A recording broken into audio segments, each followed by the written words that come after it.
Hello everyone. Welcome to Australian Migration and Education Conclave. My name is 𝐸𝐨𝐵𝐻. I'm a qualified education counselor in Aussizz Group and working here for approximately 3 years now. I would like to welcome you all here. We are going to discuss about international student series, what to know post-arrival. After coming to Australia, what are the certain information or certain documents you need to have in your hand to proceed further. But before I go further on the post-arrival thing, I would like to discuss about our services. So Aussizz Group is not limited to education and migration services. We have other services as well. That includes PT tutorial, IELTS tutorial, health insurances. So with the Get My Policy or online application, you can go and compare your health insurances as well. We can also provide you a CCL tutorial, that is for the interpretation services. And also we provide the professional year services at Aussizz Group, and we have a specially designed 𝐜𝐴 mobile application for those who are looking to migrate Australia. So how can you find your occupation? You just need to log on to the occupation, go on my occupation research search box, and try to find. You'll be able to find your point test, your assessing authority, how many points you need, what are the relevant information you need to know. So you'll get everything in your hand, in your pocket. So I'll recommend you to download this application on App Store and Google Play now to have a good benefit of it. Now, people who come to Australia, they are pretty much unsure what to do. So first of all, we have branches all over Australia. You can visit either of the branch and we can help you further if you are confused about anything. But being a student, you need to know that you have certain visa conditions associated with your visas. So for example, being a student, you have to maintain your health insurances, you have to maintain your dependents schooling, enrollments and everything. You also need to make sure that you are following the visa conditions about your work rights and study rights in Australia. So if you have a student visa and you are with a dependent have to also make sure that they have they have the visa conditions and they are maintaining that. Because if you are in breach of any of the visa condition, it will be like big consequences on it, and it will be very hard for you to retain your visa again. So yeah, so most of the time student visa holders get visa conditions about keep on enrolled or continue to study, maintain the enrollment in Australia. That is used. That is the condition 8202, that you must maintain your health. Your enrollment in Australia. And of course, if you are studying in a specific level of studies, you also need to make sure that you have not changed your level. For the people who are studying a diploma program and came to Australia on a master's program, they cannot downgrade to a diploma. There have been some debate going on this. So if you have any concern about this thing, you can always reach out to nearest branch of Aussizz Group. We can help you further. If you want to change your visa and other things, we can help you in that. And of course, health insurance. By arriving Australia, you must have health insurance within 14 days. Usually, I recommend people to get it at the time of arrival, like it should be valid. But if for any reason you do not have health insurance, make sure you purchase it within 14 days. The next important thing I would say is after coming to Australia, you must have an accommodation pre-arranged. There are many options in Australia, I would say. There are private rentals, share accommodations, off-campus accommodation, and accommodation arranged by the university. It's totally up to you and and according to your pocket you can spend. I'll differentiate between all these. Most probably, if you are arranged by the university, that they are approximately bit expensive, but they are providing all the facilities to you. For example, you will be accommodated with university students. You will have some students in the gathering. They have some facilities. They have some co-working and studying areas. So they have a combined group of people or students residing in that particular area. So that's bit convenient for few community students, not all. It depends on you. If you have family members in Australia or if you have relatives in Australia, you can choose on going rental with them or going with sharing the utilities with them privately. It's up to you. Most of the time students ask me, where would you like, where I should go and open my bank account. It is at the moment very easy. It is all online. So the only thing you need to do is get your ID check in bank. Otherwise, the application is all online. You need to fill the form online. You will submit the form online. At the end, they'll tell you that you need to go to XYZ branch to give your ID check, and then they'll see the ID, and that's it. Your account is open. I have done that for my relative recently, so I know it pretty well.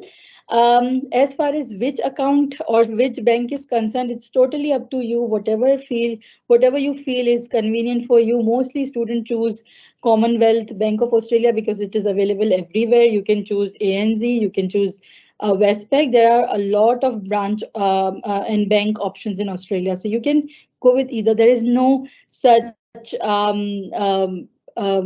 like favorite bank, I would say. Many are with Commonwealth, many are with ANZ. I personally have four bank accounts in different banks, so it's up to you. It's your choice. And the second most important information they ask you to provide is your tax file number. If you have not applied, then I have given a link on the screen as well.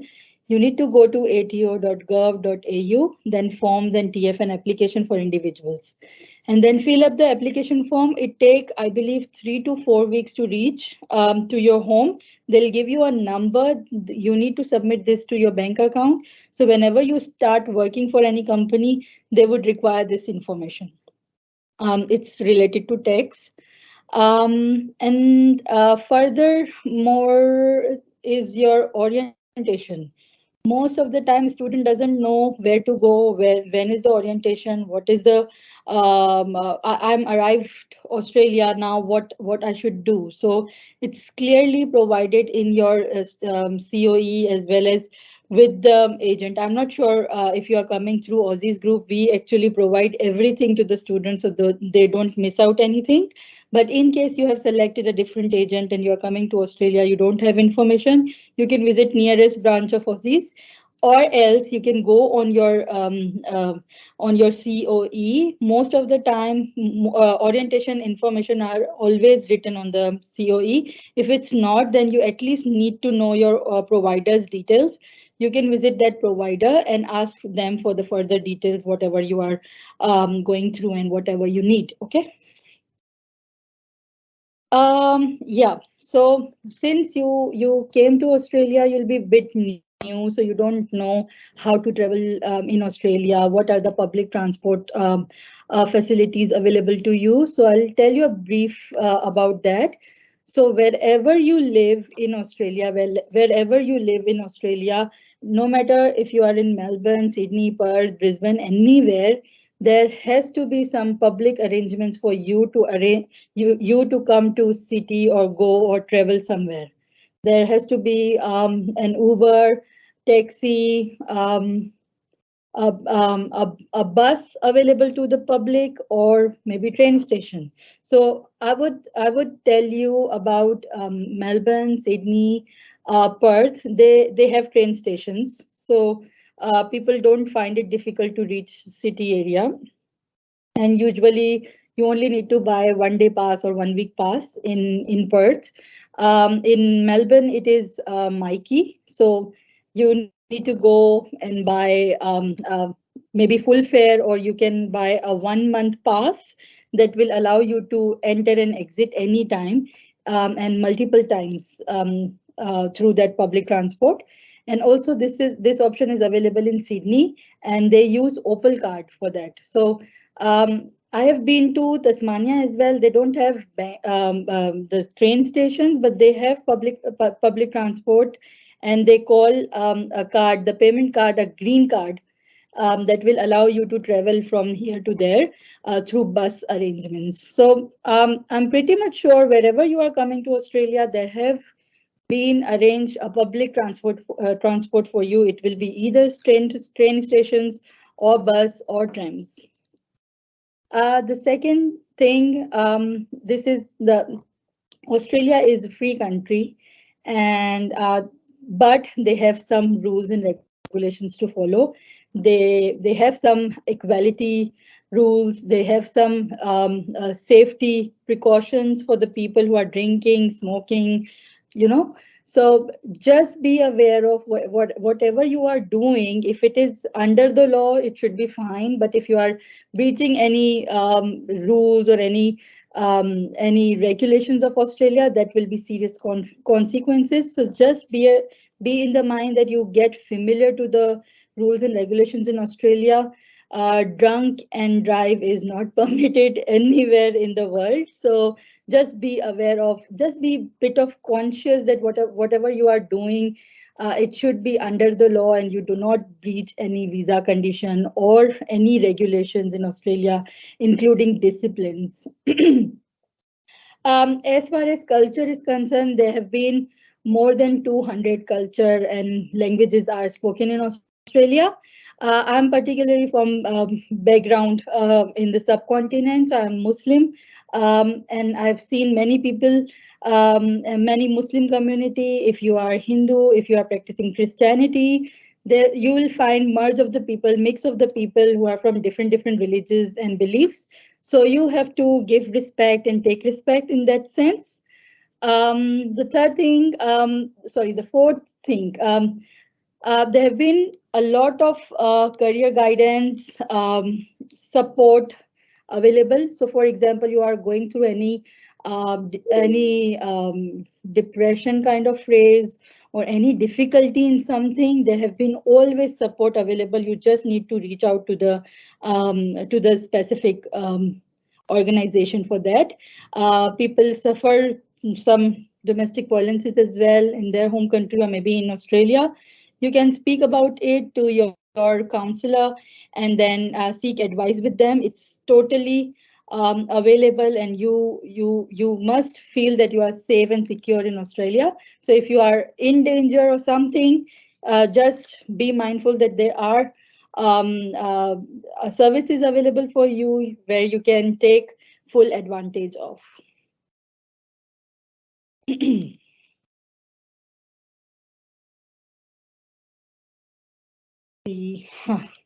Finally, yeah. So usually the student visa holders have some work limitations on their visas. Luckily, in past 1 year, during concession period, they were allowed to work full time, but concession period is ending on 1st July 2023. So the working limitation is going back to part-time, but this time it is 48 hours, not 40 hours. It used to be 40 hours before, 40 hours per fortnight. Per fortnight means 14 days. So if you are working 40 hours or 48 hours in a week, you cannot work another week. This is the simple logic says. Just be mindful of this visa condition, because being a student, you should be studying part-time and part-time doing the job. You cannot involve yourself full-time job in this duration. During school holidays, you're allowed to work full-time. There have been separate laws written on the website. If you want, I can provide that to you. You can reach out to me. How can I find that information? So during school holidays, you are allowed to work full-time. Otherwise, all other times, you are not allowed to work full-time. It is only 48 hours per fortnight. That is 48 hours in 14 days you are allowed to work. The good news is people who are here with dependents and they are studying master's program, then they can work full time. Not students. The dependents of that student can work full time if they the student is originally studying master's program. So it's a good thing that if you have a partner and your actually main applicant, that is the student, is studying master's degree, then the partner, the secondary applicant, can work full time. If you have if you need more information and clarity about this, I'm happy to provide. So you can ask me question if you want. Finding a job. So usually what I have seen during COVID, there were a lot of jobs available. At the moment, is still the jobs are available. What you need to do to be prepared is work on your communication skills, work on your English skills if you are looking to get a better job. Or else initially what I have seen or observed is a student usually get jobs in as a receptionist or as a cleaner, as a security officer, something like that. So these kind of jobs are still available if you do not have good communication. But if you have better communication, if you can work on yourself a little bit, then you can work on that too. And to find the job, the specific areas are Indeed and Seek.com. But I've seen people securing job through references as well, and I've seen such marketing going on Facebook as well. Within the community, there are many subcontinental groups going on where you can find Muslim community or Hindu community or people from India or people from different countries. They usually post that they are looking for someone who can job under so job descriptions, and if you can find there, that's also a good option. Just be mindful that again, you are only allowed to work 48 hours per fortnight, that is part-time, and you need to have at least TFN, a bank account, to start the job, because to get paid, your TFN and your bank account is very, very important.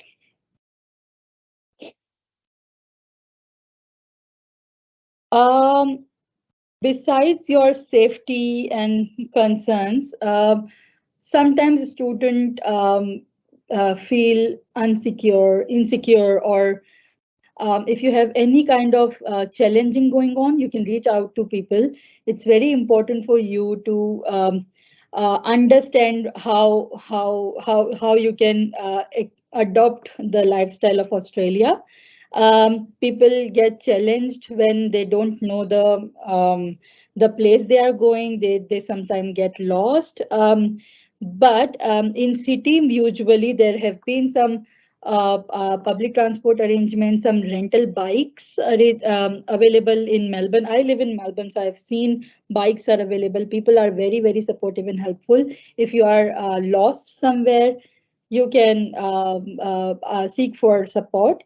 And also, if you plan ahead, for example, you have a lecture at 8:30 or 9 o'clock in the morning, come or reach before your lecture time, so you can explore a bit the area. Where would you like to sit, where would you like to study, where would you like to have a coffee or something. It's very important for you to plan ahead, because initial days in Australia would be a bit challenging.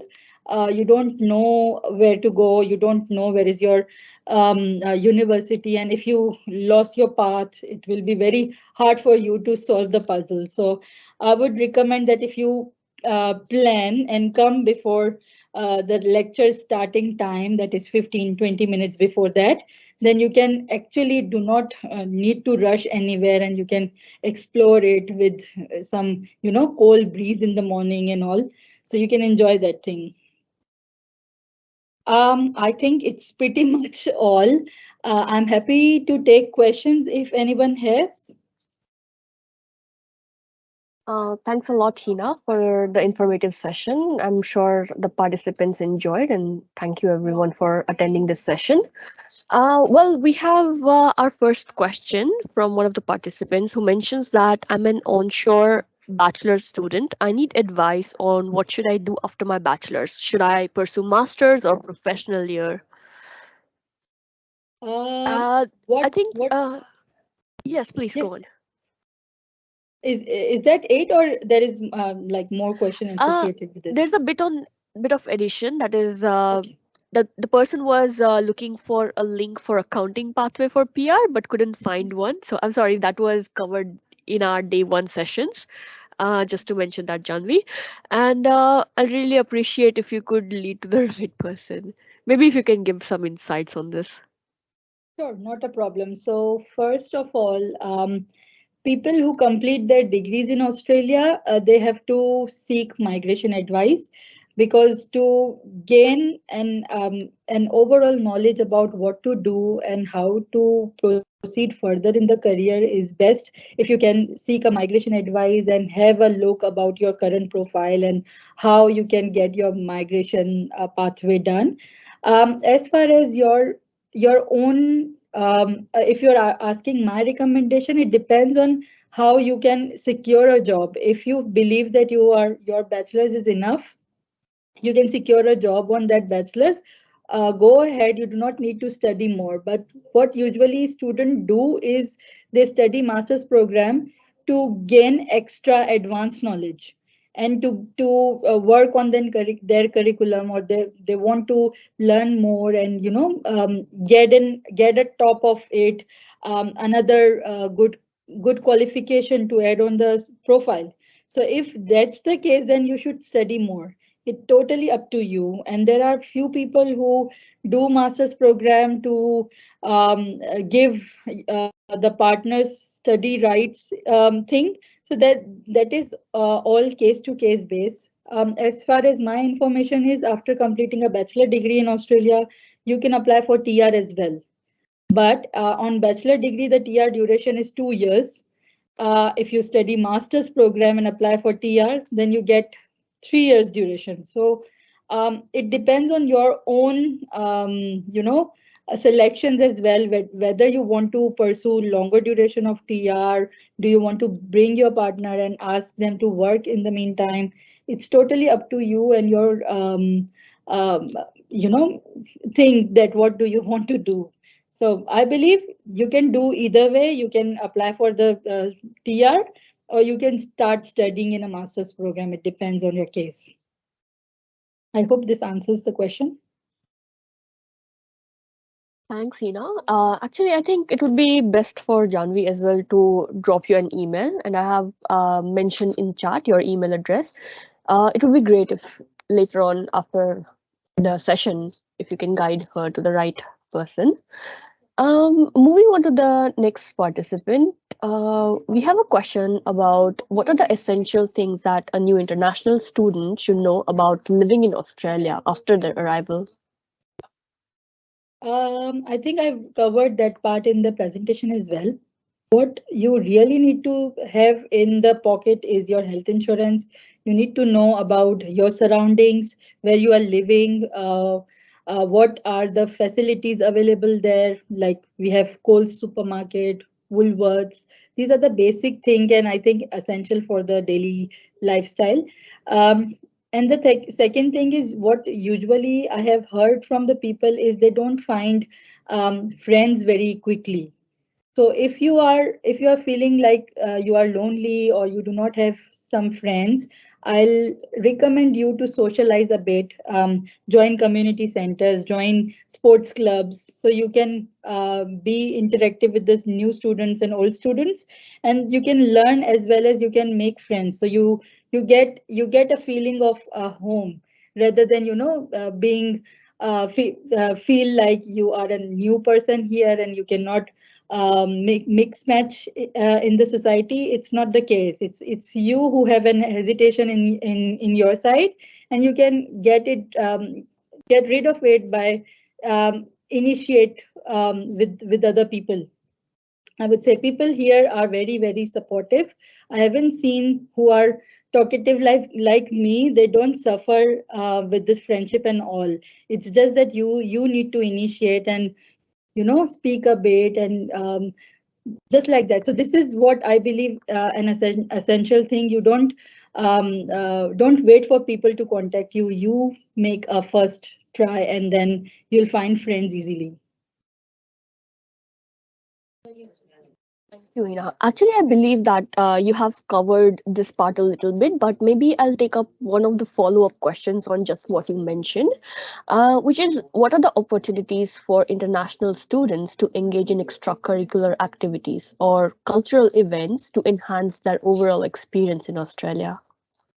As I said, I think it is your perception as well, because being Muslim female, I have my own limitations to select whether what sort of group I want to go with, right? So it's up to you. There are many community centers, there are many community social media pages where you can book yourself or be a part of it, become a member, and then do that. What I have usually seen in my community, or if overall international student, they join sports club. That is the best thing, because I've seen in India, Bangladesh, Pakistan, Sri Lanka, if people are listening to me, they are very into cricket. So if you have joined a sport club and you are having a group of cricket matches or badminton or something in the sport, you easily find friends, and have manage your personal life, studies, and some you can give some time to your health as well. Or you can join maybe anytime fitness like a gym, where you can find and seek some friends there too. Um, And I think just to add on to that, I think many universities, I think as what Janvi mentioned, that yes, we have universities who do provide platform to engage. There are many clubs, many societies, and even outside, when you get more connections, they do help. Moving on to our next question, we have a question on how many days in advance should one arrive before the start of their course? Usually what I've seen people doing, they come before, but there is not any specific date. You can come one day before, you can come 1 week before, you can come 1 month before. It depends on the visa grant letter. But if you have a visa grant letter and you come to Australia, just be mindful. You can come to Australia, but you cannot start working. So this is something very important. People come to settle a bit, to find accommodation, see the ways, learn a bit about Australia and its culture. It's fine. If you are asking me what is the best time where they can come and before the commencement date, I would say 1 to 2 weeks, because 1 month time is too much. If a student is coming to Australia and not doing anything, they'll be homesick. So if they are coming right at the time, starting next week, they are going to university, speaking to the students, they'll be fine. But if they are coming 1 month, 2 months before, and they can't start working and they are just exploring Australia, um, 1 day, 2 day, 3 days, after 4 days, they'll be bored and start feeling lonely. So the best time to come to Australia would be 2 weeks. And maybe just upon when we're talking about universities, it would be great if you can throw some light on what would be some important tips for international students to adapt to Australian education system and university environment. Can you repeat that question, please? I missed the first part. Yep. So, what are some of the international important tips that international students can adapt um, to get accustomed to Australian education system and the university environment? I would say, first of all, initial stages when students are, bunking the classes and all, that is not recommended. First initial stage is the time for you to explore what you are going to do, right? So I will say that for first 3 months, you focus on whatever you are studying, or you pay attention to your education. By the time you spend few months, you'll be able to do things quickly. So you do not need to be focused on that. You can do other things as well. But what I have seen in the students, they come to Australia, they are very excited, and then they overcome the education thing and do other things, and then it is hard to be organized during with those things because you get distracted. What I usually suggest to my student is stay focused, start your education gradually. Here in Australia, the best thing is they ask you to study part-time, that is 20 hours per week only. In India, in Pakistan, we are studying whole week. We are occupied with a lot of assignments and everything. Here it is not like that. They're only asking you to study 20 hours per week, and rest 20 hours you can explore Australia. You can work part-time if you want. It's up to you. So being organized from the initial stage will be, you will be able to manage your time when there is a time of assignment or exams. Um, I have personally faced this difficulty because I was totally non-focused initial days. And then I was regretting that, oh my God, I haven't given myself some time to understand this structure. And I was into something else which has distracted me a bit. So first step for the students who are coming to Australia is stay focused. You start your studying. You are in Australia to study. That means you have a visa for at least 1.5 years or 2 years or 3 years or 4 years maybe. You have sufficient time to explore Australia in the end as well. It's just that initial stage, you need to have more focus, more attention to your education, more attention towards your disciplinary actions in Australia. Once you are get used to it, 3 months, 4 months, 6 months later, you will be able to understand what you can do and what how you can manage things, right? So then you can start being a bit flexible about your timings and focus and everything. But initial stage, I would suggest you to focus in whatever you are doing. If it is bachelor's, diploma, master's, first 3 months are very, very crucial. I hope this answers the question. I mean, that was really great answered because I can't relate to you more because when I also came as a student, first 6 months were really challenging for me. Like not in terms of what to expect, but more in terms of, how will I transition into my uni life and then what to expect, who to reach out to. But I believe that most of the universities do offer really great help services, and that is pretty relieving for any person as an international student. Um, Moving on, I'll also like to know, like, are there any specific regulation or requirements regarding visa extensions or renewals that an international student should be aware before their arrival in Australia? There is not condition. What they usually say to the students is your visa is expiring XYZ date. You should lodge a visa before that expiry date, because if you are, even though with 1 hour, with 1 day, if you are unlawful, you are unlawful. There are separate consequences for becoming an unlawful non-citizen. I would recommend everybody who is listening here, if you are a holder of any visa in Australia, no matter if you are on student visa or other visas, just be mindful that if your visa is expiring today, you have time to lodge it today before 12 o'clock in the night, and that has to be Melbourne Eastern Time, not in Perth, not in Brisbane, not in Adelaide. If you exceed that time, then you are unlawful, and there will be separate consequences. You may not be able to lodge any other visa. This is very crucial thing. I've seen many people doing it, that they forgot it or they missed that date and they overstayed for the time, and then the rest of 3 years, 4 years, they were banned to come to Australia. So do not do it at all. There is not a condition for you to apply before that date. It's up to you. If your visa is expiring, you want to stay further, you must apply before your visa expiry date. If your visa is expiring and you have chosen to leave the country and not returning, then there is no condition for you for you to apply for the new visa.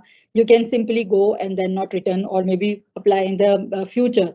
If you are going outside during that time, it's fine. But if you are living in Australia, you need to lodge your visa, the new visa, any visa you are eligible. You need to apply before that particular date. I think what you mentioned is a really crucial information, because like we've personally seen many students who do get put off by not knowing some regulations, which are really important. Maybe something on a lighter note, we would love to see you if you wanna like turn off your sharing screen. Yeah, and maybe moving on, like since we were talking about something on a lighter note, um, can you share some information about the local food and dining options available to international students? Because considering many dietary conditions or preferences that should be kept in mind. Of course. So there are, I've seen my students asking for vegetarian options or halal options in Melbourne. I am pretty much sure it is available everywhere in Australia. Those states or those territories which are very small, so you may find very limited options there. But talking about Melbourne, Sydney, Brisbane, Perth, they have all kind of options. If you want vegetarian, there will be vegetarian available, vegan available, halal options available. There are many restaurants, like I can't um, I don't have anything in my mind at the moment to tell you, but there are many options. And it's a big community. I don't know the specific stats for that numbers, how many people are living, but there is a big Hindu community, Sikh community, Muslim and Christians community. There are atheist people as well. So if you do not have, if you have any limitations on your dietary requirements, or if you prefer to eat or do not eat something, or drink or do not drink, then there will be a lot of options for you in Australia. There have been people living in Australia since past. I've been living in Australia for last 12 years. So I haven't find any difficulty in finding halal options in Australia. I visited all over states and I've seen everywhere this option was available. So I'm pretty sure there are heaps of options available for the people who have dietary requirements and specific dietary requirements. They'll not be able to have any issues at all. On the same grounds, I think once you come here, you also tend to try various options, various different cuisines, and get accustomed to a different level of Australian culture. Maybe you can shed some light on what they would not want to bring while they arrive in Australia. Do you mean alcohol? Well, in terms of what Australian Border Force would restrict students who are visiting first time to bring. To bring, uh, do you mean bringing at airport? Anything Yes. related to that? Yeah, the prohibited item you mean? Yes. Yes. Okay, yeah. I've seen there is a website as well. I'll share the link here. It says Arriving Australia, and in that website you can see each and even all the steps, where you can see what are the steps you are going throughout your travel time in your plane or wherever you are coming from. Whatever transition you are going to have, it's written there. There is also a list of prohibited items, where what you cannot bring to Australia. For example, nuts, dairy products, animal products, wood, you cannot bring here.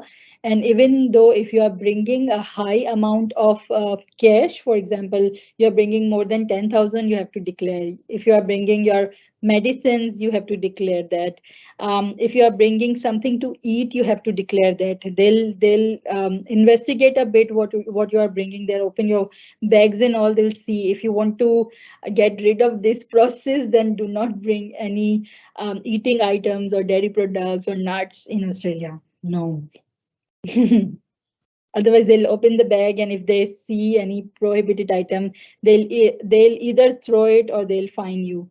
I'm not pretty much sure how much the fine is, but it is a good amount for any international student who is coming to Australia for the first time. It's a big amount. So don't do that. Not recommended. Absolutely, 100% agreed. And well, I believe that our participants have no more questions, and I'm really happy the way you've answered and the information that you have provided. I'm sure it's very valuable for all our participants. And yeah, if you want to add something on your closing note. I would say if anybody is having any difficulty, anything, reach out to Aussizz group. We have seen people who can help you, even though if an airport pickup is there, reach out to anyone. We can organize something and we can help to the community. It's like we would like to help. So anything, if you want to discuss, if you have any questions, if you are looking for a support of anything, any mental support, we are happy to help all the people. I've seen my personal students who have some difficulties. We have organized some sessions for them. It's it's it's a matter of a community. We are a part of a group that is providing community services to you. So if you are coming from India or anywhere, if you are struggling with anything, reach out to us, reach out to any nearest branch of Aussizz group. We can help you. And please review us on this session. Review link will be provided shortly.